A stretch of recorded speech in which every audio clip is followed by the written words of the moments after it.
Good morning, sunshine babies. That's how my seventh grade class teacher would greet us. He was teaching us English, and this British dude, right, Mr. Price, that was his name, Mr. Price. He'd walk in and he'd greet us with a loud, booming, "Good morning, sunshine babies," and I would just remember going, I'm not a sunshine baby. I'm a half-grown big boy. I was always like the shortest guy in my class. Not the shortest. Actually, I wasn't the shortest. Surprisingly, there were a few people shorter than me. Thank God for that. I was kind of like lower mid, mid. Yeah, lower mid. That's where I stood. Stood. Haha. But yeah, he'd walk in, and it was always "Good morning, sunshine babies," and he was from the UK. I don't know if he was Scottish or Welsh or whatever. To me, they were all. When I look back now, I kind of go, oh yeah, they probably were from different parts. I just assumed they were all English. I think he was English, Mr. Price, because he's everything about him seemed English. his he's kind of like this portly looking dude, old. He was very old. He's like he had those glasses that were like the thick frame ones. Where you're like, this guy's blind, even with the glasses on. And I just I liked him, but I didn't like him. There was no love or hate. He was so vanilla from all the teachers I've had. He was just a old dude. When I say old, I kind of look back at it now and think he might have been my age, the age I am right now. And oh man, oh God, maybe a bit older, but yeah, he was. He's portly looking, and he had these glasses. He always had this short buzz, cut, and always these white shirts. I think they were always half sleeve. What's it? Half sleeve shirts. I still have a problem. I got some. I wear them, and I always feel like I'm an idiot. And then I see some people really carry off half sleeved shirts. And I'm always jealous of that. So, well done, you people who can bare arms and make it look stylish. I think it's not for me, but I still carry some. Yeah, I probably just need to make sure I'm not getting photographed in that. And yeah, so Mr. Price, he'd come in, and what was interesting about him was English was my favorite subject. And when I look back at it now, I kind of think he was the only one who made it boring. I don't know if it was a combination of him and the book we were doing, the couple of books we went through with him in English literature. They were just like boring ass stuff. I can't even remember what books. The other teachers I remember clearly, they brought these books to life. I think it was unfortunate that I remember this other teacher, Mr. Mark, in grade 8. The next year, or 9, in grade 9, and there was this book we were doing, and he's like, you guys aren't interested in this, are you? And we were all like, yeah, it's kind of boring. And it was about this boy and a cheetah. I can't remember the name, but I knew I didn't like it. Like, it was not fun. And so he changed it for us, and that was always like a memory I have. Like, he was cool enough to just go, cool, this isn't of interest. And I think we took up Animal Farm then. And yeah, that was mind blowing for me. So he kind of skipped that book or went through it quickly. But Mr. Price, he was just at the end of his life or something. No, he wasn't that old, but he had the old kind of old British vibe to him. And it was a combo of possibly the books we did, which I can't remember for the life of me, or he had. He also like mumbled through stuff. Half the time I couldn't understand what he was saying, and I think it was like everybody was just like, what did he just say? And it was the original. I would just laugh along because he laughed, and I thought, okay, it's a joke kind of thing. That's when it kind of finally hit me. It was the original fake laugh I ever did in my life, because I didn't really understand or hear the joke. And then it was a slippery slope ever since in my life. And he was just, so he'd mumble, and which is weird because he'd come in, and the only 2 times when I'd actually understand him was when he'd either come in with the happy "Good morning, sunshine babies," or he would declare when we were like goofing around, right? Like we were an all boys school, and that sucked, man. Like, how do you? I'm so against it, right? Like, if you have kids, I don't care where you live, you gotta send them to a co-ed, much to the damage that might happen to girls having to, you know, go through boy stuff and just have to kind of take our imbecileness. Is that a word? Because boys on their own, man, we had no way to develop our social skills. We just talked to each other. That's like apes, you know, like teenage boys going ooh ooh ooh. It was terrible. When I watched In-Betweeners, I was like, yeah, that's accurate. I was laughing, but I'm like, this is like just true. None of this feels exaggerated, unfortunately. Boys, man. So we were in a boys club, and so he'd walk in and he'd boom 7A, right? And that was like freeze and get back to your tables and chairs and stuff. We didn't really respect him enough to do it, but his intention was nice about it. And poor guy. It's amazing how much bullying an all boys school does. And we were expat kids who were probably on our best behavior. And there we were. And my section, so our every grade was divided into A, B, C. My section had the smartest kids as well, you know? And so it was funny that we had so much shit going on. But he had a remarkable knack for making things boring. Like, he literally, I remember this other teacher I had, I think he was our class teacher and English teacher in third grade or fourth grade. I think it was fourth grade, and his name was Mr. Lambert. Right? One of my friends would sing this song behind his back of like, Lambert, the sheepish lion. It was a cartoon that was going around at that time. We never dared to do it with him kind of like around, because dude he was the complete opposite of Mr. Price. He was a tyrant, man. He looked drunk all the time. And I don't know how he managed that, because we were in Saudi in the 80s and 90s, right? Like, I'm sure there were ways. But Mr. Lambert was like the complete opposite of Mr. Price. He was this leathery kind of skin, you know, possibly just getting a lot of tans. Probably, when I think about it, probably the same age, but much more weather beaten, like rough. Maybe he was in the army or looked like he had been in the army. And he would do this.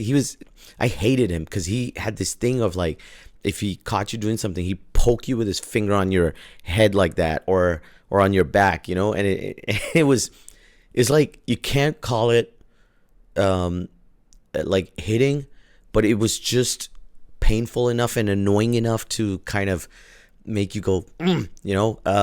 And he'd do that a lot. I wasn't a terrible kid, so I don't think I had it happen to me a lot of times, but I think a lot of my but I saw it happen, and it was just traumatic, you know. When Facebook came out and people would do the poke, I'd be like, Mr. Lambert's back. And he, despite me not liking him and being afraid of him, he still managed to make English fun. Like, none of my other teachers made English boring for me, and I had an interest in it. I did actually enjoy the subject. So, but Mr. Price, yeah, the price ain't right with him. I do wonder. I think back about all these English teachers, these teachers from the UK. You know, they're all probably 40s and 50s, and I don't know if their families came. This is the 80s, late 80s, 90s in Saudi, and I look into their.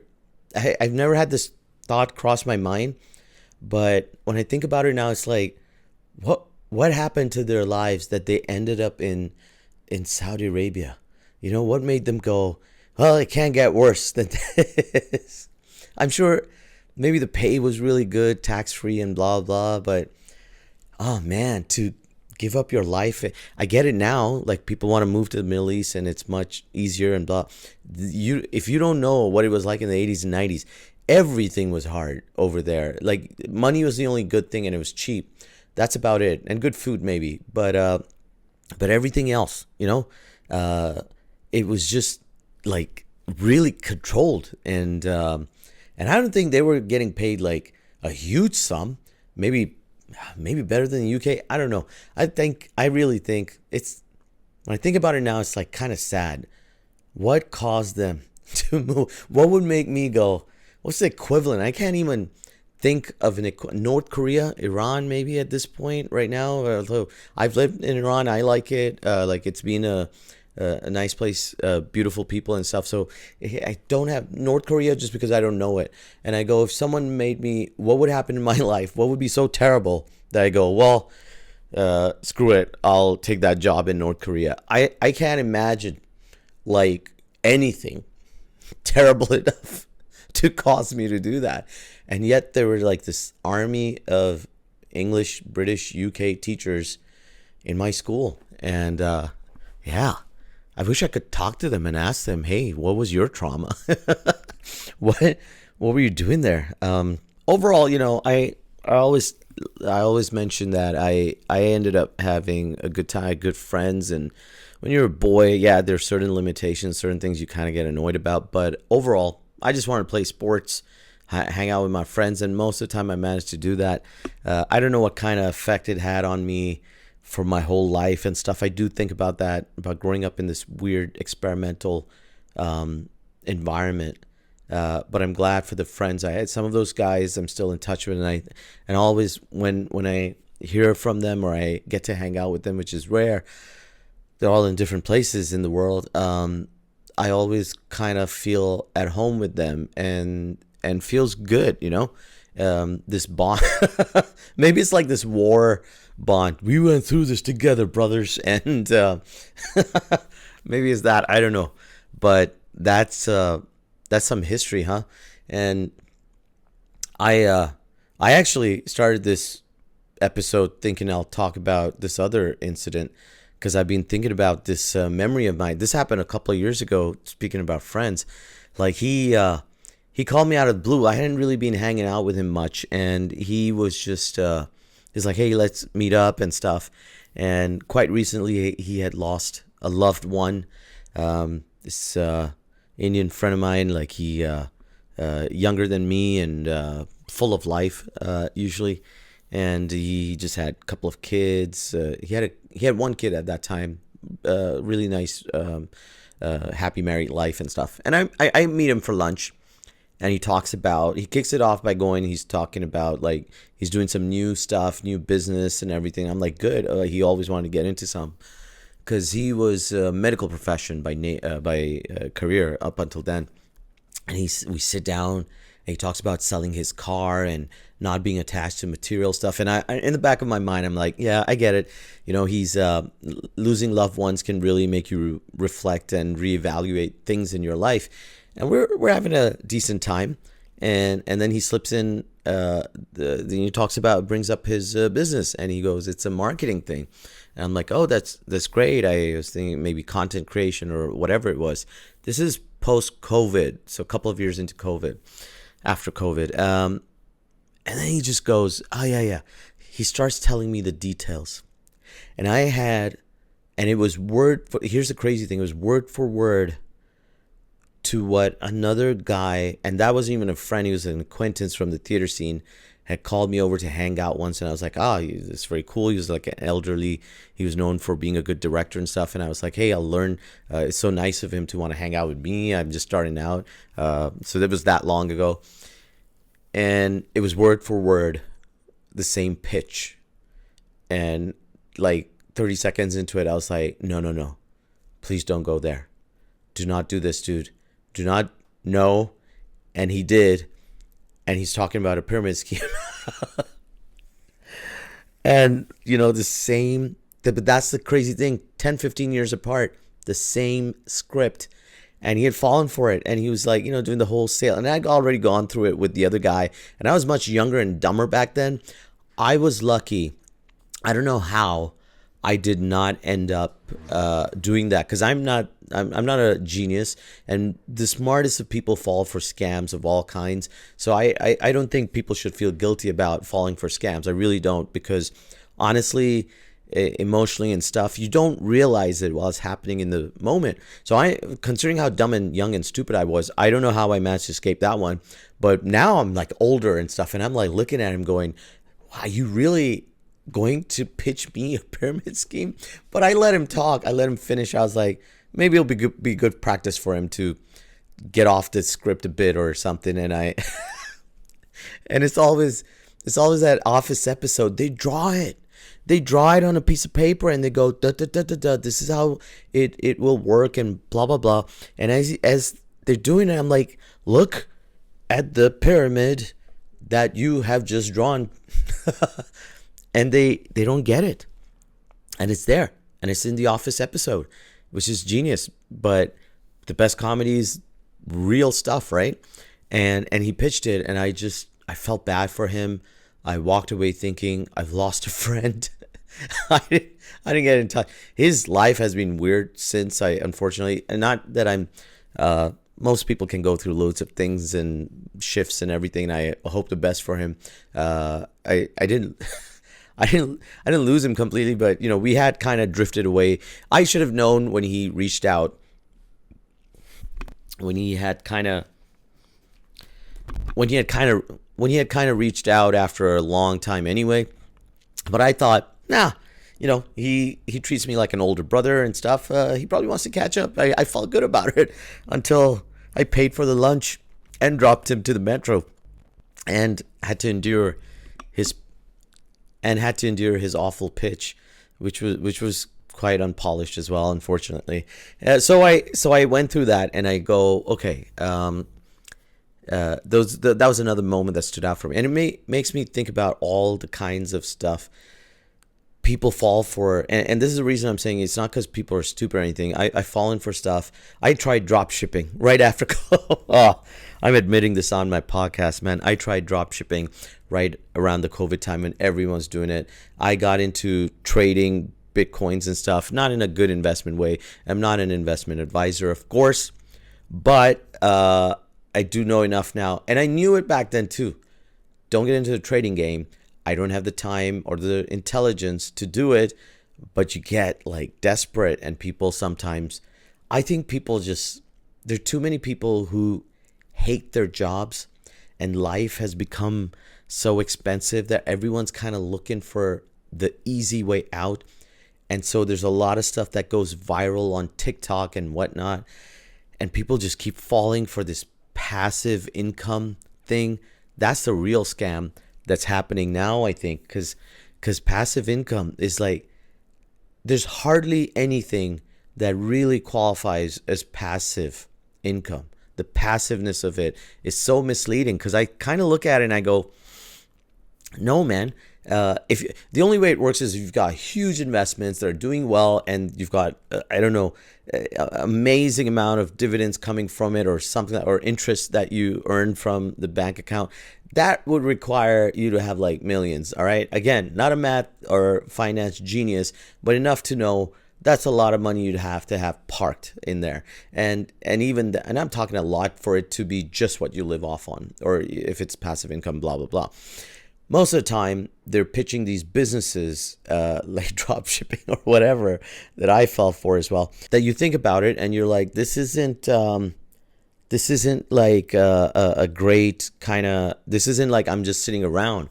I'll have to be doing a lot of work, and it's very competitive. And most of the time, you realize whatever everyone is kind of going, make money quick from this, it's already spread too far, and enough people at the top, again, like a pyramid scheme, have made the money, and now we're all the dumb idiots coming into the bottom, hoping we'll also cash in. And most of the time, the majority of the people end up burning their cash, right? That's unfortunately, that's what it is. And so I kind of try to tell people around me, like, the stuff that will actually work for you is not, unfortunately, and I've learned this through life, is not the stuff that that you'll have, like that you'll do with the sexy stuff. All right, put this online, e-commerce and blah blah, and I'll just sit back and earn money. It doesn't work like that. The non-sexy stuff are the ETFs. You don't see viral videos about that stuff. It's bonds, it's dividends, it's rental income, it's a big inheritance or something like that. That's the kind of stuff that builds money, real stuff over, and it's always over time. That's the biggest gimmick. So, people are so much in a rush that you're easy to become desperate and gullible, and that's the kind of things these YouTubers and TikTok guys keep preying on and selling you courses and making you watch their videos and how to be successful. And then, it doesn't work that way. You got to buckle down and make the money.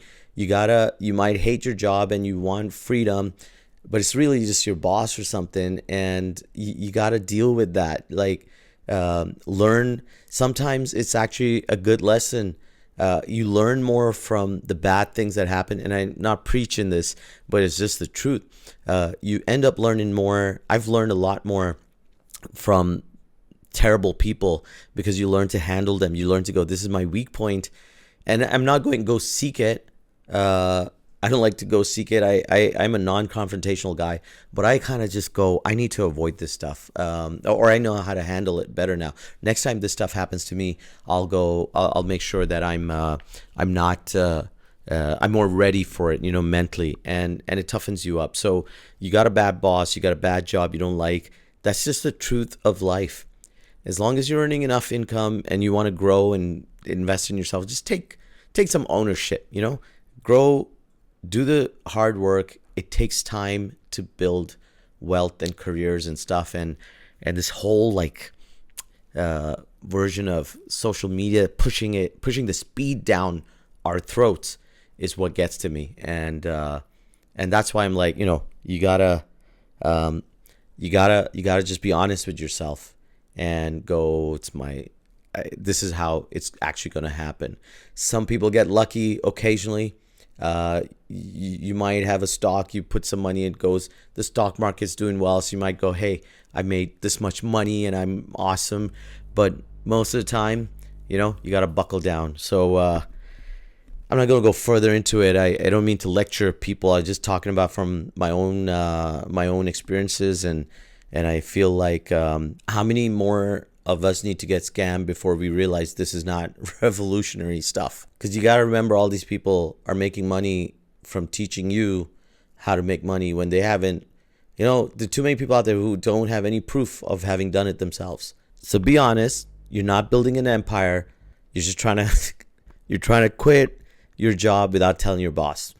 And if there's one last piece of advice I give, to keep pushing this: make money while you sleep, make money while you're sleeping, make money while you're sleeping, and keep pushing this again. And I just go, just try sleeping while you're sleeping, and that might actually make your life better.